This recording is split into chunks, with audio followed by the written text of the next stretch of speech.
मैं डाइट प्रवक्ता ज़िला शिक्षा एवं प्रशिक्षण संस्थान के द्वारा जो ऑनलाइन कक्षाएं चलाई जा रही हैं उसके लिए जो डीएलएड क्लास चल रहे हैं उसके तीसरे सेमेस्टर के जो उर्दू लैंग्वेज है उसके ताल्लुक़ से मैं ये वीडियो आपकी तरबियत के लिए, आपकी तालीम के लिए और आपकी जो ट्रेनिंग चल रही है उसके लिए आपके सामने पेश कर रहा हूँ। ये जो वीडियो है इसमें तीसरे सेमेस्टर से मुताल्लिक़ बातें कही जा रही हैं।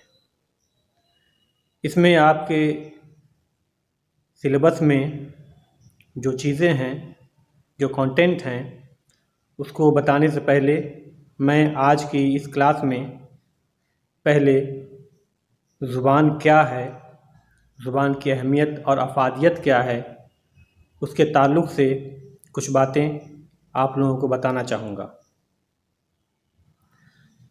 जो भी आवाज़ें हम सुनते हैं उन आवाज़ों को जब हम दोहराने की कोशिश करते हैं, उन आवाज़ों को मुस्तक़बिल के लिए बचा कर रखने की कोशिश करते हैं तो हमें एक ऐसे ज़रिए की ज़रूरत पड़ती है जिसके ज़रिए हम अपनी इस ज़रूरत को पूरा कर सकें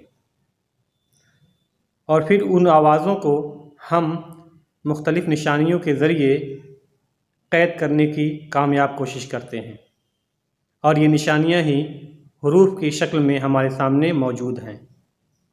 हर ज़ुबान में मुख्तलिफ़ निशानियाँ अपनी अपनी निशानियाँ मौजूद हैं। उसी तरीके से उर्दू ज़बान में कुछ निशानियाँ हैं जिन्हें हम हुरूफ़ कहते हैं और ये हुरूफ़ मिलकर लफ्ज़ बनते हैं और लफ्ज़ मिलकर जुमलों की तामीर करते हैं।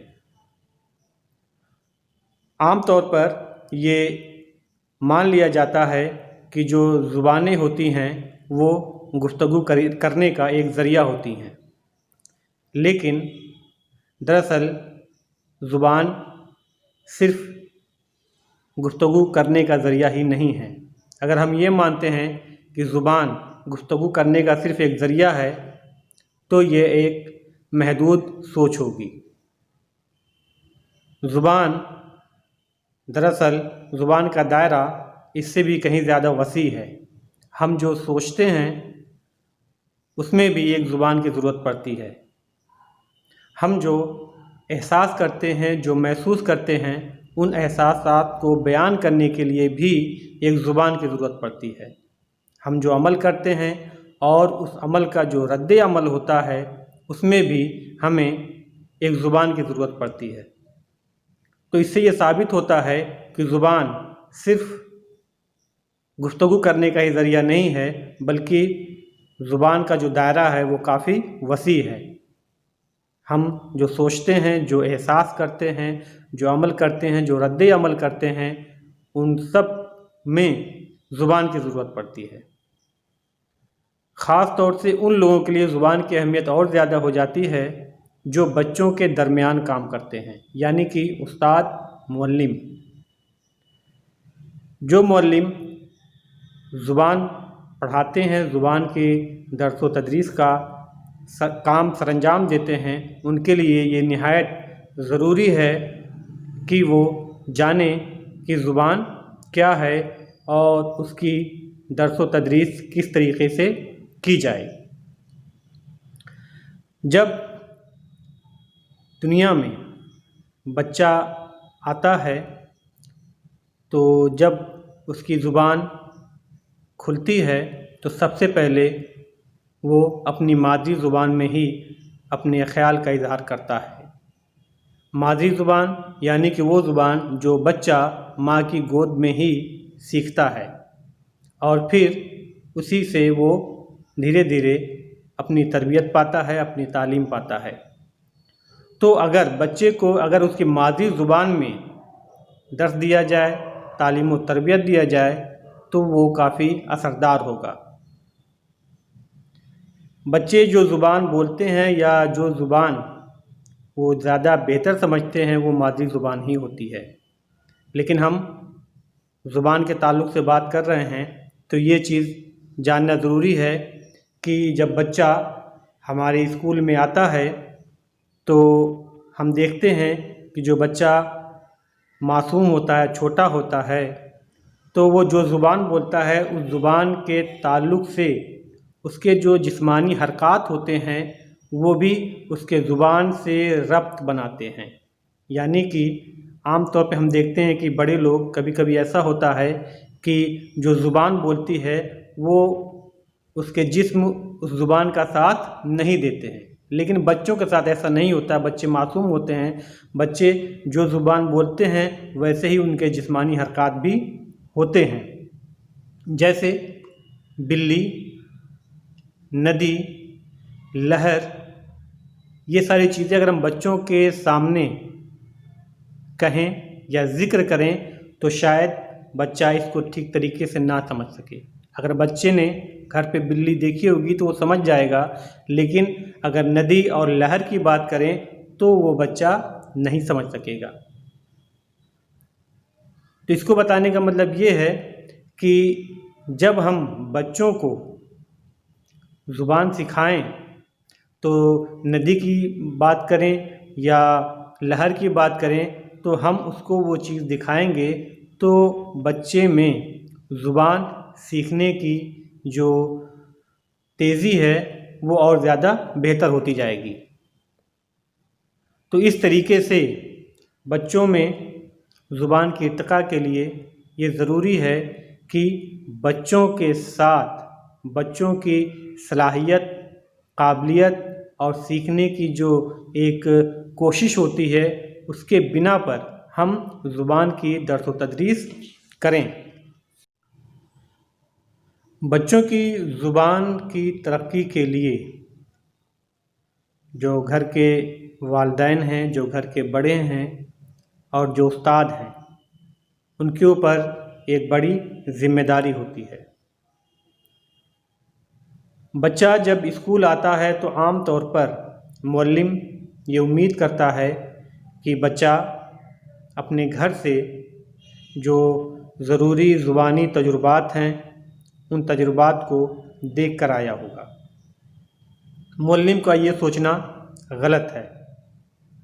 आम तौर पर ये हम उम्मीद करते हैं कि बच्चा घर से जो बुनियादी चीज़ें हैं वो सीख कर आया होगा, लेकिन हर हाल में हर बच्चे के साथ ये बात सही नहीं बैठती। बच्चे अलग अलग समाज से, अलग अलग मुआशरे से, अलग अलग परिवारों से आते हैं, इसलिए उनकी ज़हनी सूरत और समाजी जो हालात होते हैं वो अलग अलग होते हैं। इसलिए हमें इसकी उम्मीद कतई नहीं करनी चाहिए। हम जब बच्चा हमारे पास आए और हम ज़ुबान की तरबियत उसे दे रहे हों तो हमें हमेशा उसके बैकग्राउंड और उसके जो समाजी माहौलियात हैं उसको नज़र में रखना चाहिए। इस तरीके से हम ज़्यादा बेहतर ज़ुबान की दर्स व तदरीस कर सकते हैं। वालिदैन ने कुछ किया हो या ना किया हो, लेकिन एक मुअल्लिम होने की हैसियत से हमारी ज़िम्मेदारी बनती है कि हम अपने जो बच्चे हैं उन बच्चों को बेहतर ज़ुबान की तदरीस दें। इसलिए ज़रूरी है कि हम स्कूल में वो माहौल बनाएं, वो तरीक़ा अख्तियार करें, इस तरीके से बच्चों की तरबियत करें कि बच्चों में सीखने की एक ललक पैदा हो। स्कूल में, दर्जे में सीखने और सिखाने का एक माहौल तैयार हो। तो एक मुअल्लिम के लिए ज़ुबान की तदरीस के लिए कौन से तरीक़े होने चाहिए कि वो बेहतर ज़ुबान की तदरीस कर सके। पहला तो ये कि वो बच्चों से कहे कि वो स्कूल में मुख्तलिफ़ चीज़ें लेकर आएँ, जैसे पत्थर है, पत्ते हैं, शाखों की, पेड़ों की शाखें हैं। जब वो बच्चे लेकर आएंगे उन चीज़ों को तो आप बच्चों से पूछें कि ये क्या हैं। बच्चों से पूछें, लिखने के लिए कहें, पढ़ने के लिए कहें और सही तलफ़ुज़ के साथ उनको अदा करने के लिए कहें। इसके अलावा बच्चों से ये भी कह सकते हैं कि आपके स्कूल के बाहर जो आपने तजुर्बे किए उसके बारे में बताएं, उसके बारे में लिखें, उसके बारे में पढ़ के दिखाएं।